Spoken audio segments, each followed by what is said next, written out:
Di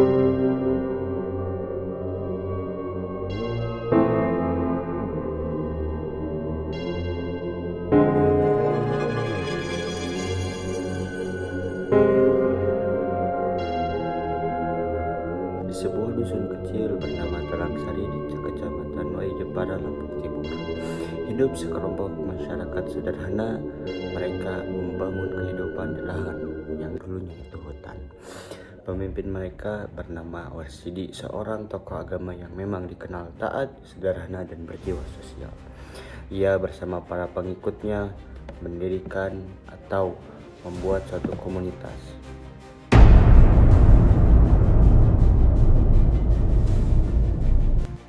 Namun, suasana politik Indonesia saat itu tidak mendukung kelompok semacam ini.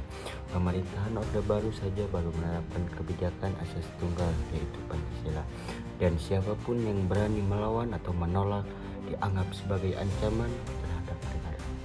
Aktivitas keagamaan Warsidi mulai diawasi aparat. Mereka dituduh menyebarkan ajaran sesat, bahkan dianggap mendirikan negara Islam. Padahal menurut kesaksian warga, kegiatan mereka hanyalah mengaji, latihan bela diri, dan kegiatan sosial biasa. Tapi stigma radikal sudah terlanjur mendekat. Awal tahun 1989 bertepatan dengan 7 Februari, saat fajar mulai menyingsing, ratusan aparat TNI gabungan, polisi, dan pemerintah daerah mengepung dusun Talangsari. Mereka datang dengan senjata lengkap, menggunakan truk militer dan bahan bakar. Tujuannya hanya satu, yaitu membuarkan kelompok Warsidi.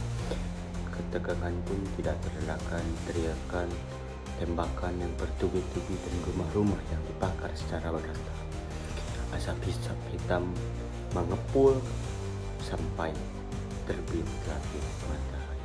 Di tengah kepanikan, warga berusaha menyelamatkan diri, tapi banyak yang terjebak di dalam rumah sehingga mereka sendiri terbakar oleh api yang membakar rumahnya.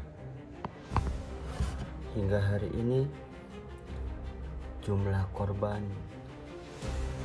tidak ada kejelasan daripada pemerintah. Namun pemerintah tersebut menyebutkan bahwa ada 9 orang tewas, 23 luka-luka, dan 40 orang itu ditahan.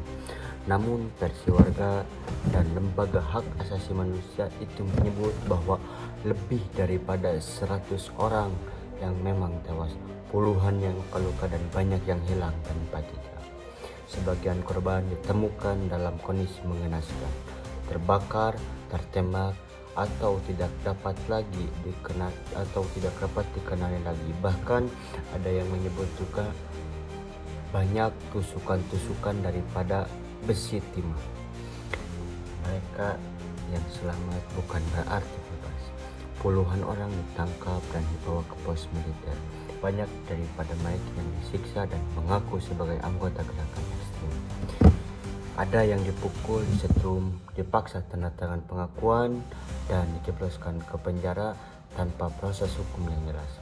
Beberapa keluarga bahkan tidak tahu nasib anggota keluarganya sendiri.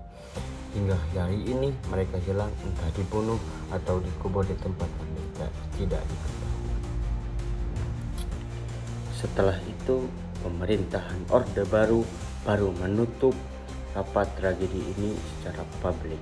Media dilarang memberitakan. Para pejabat menyebut insiden Talangsari hanyalah penumpasan terhadap kelompok pengacau keamanan.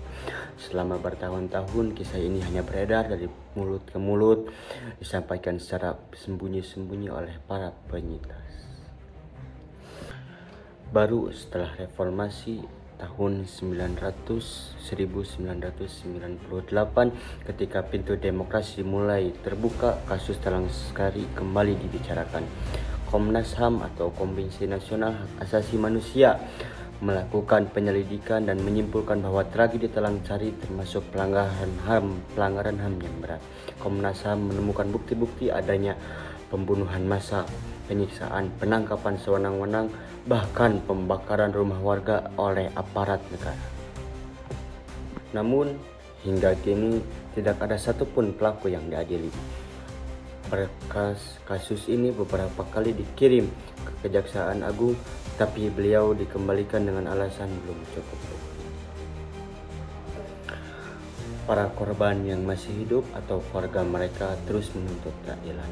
Mereka datang ke Jakarta menghadiri sidang Komnas HAM, menulis surat, bahkan ikut dalam aksi Kamisan. Demonstrasi diam setiap Kamis di depan Istana Negara. Salah satu penyintas, seorang ibu yang kehilangan suaminya dengan berkata lirih, "Kami tidak butuh balas dendam. Kami hanya ingin tahu di mana mereka dikuburkan. Kami hanya ingin negara mengakui bahwa kami pernah disakiti." Kalimat itu mencerminkan bahwa betapa dalam luka yang dialami oleh keluarga dalam peristiwa ini. Jadi, tragedi Talang Sari bukan hanya kisah tentang kekerasan di masa lalu, tapi ia adalah cermin tentang bagaimana kekuasaan bisa buta ketika tidak disertai dengan kemurnian dari hati nurani. Bahwa label radikal bahwa bisa digunakan sebagai unsur untuk membenarkan kekerasan, bahwa ketakutan terhadap perbedaan bisa menghapus rasa kemanusiaan. Talang Sari mengajarkan kita bahwa negara harus hadir bukan untuk menindas, tapi untuk melindungi semua rakyat warganya tanpa terkecuali. Tragedi Talang Sari menjadi pengingat bagi kita. Ia tidak boleh dilupakan bahwa kekuasaan tanpa keadilan hanyalah melahirkan penderitaan. Dan tugas kita sebagai penerus itu hanya memastikan bahwa kekerasan atas nama negara tidak akan pernah terulang. Bahwa kebenaran harus selalu diperjuangkan, karena bangsa yang melupakan luka sejarahnya akan terluka untuk kedua kalinya.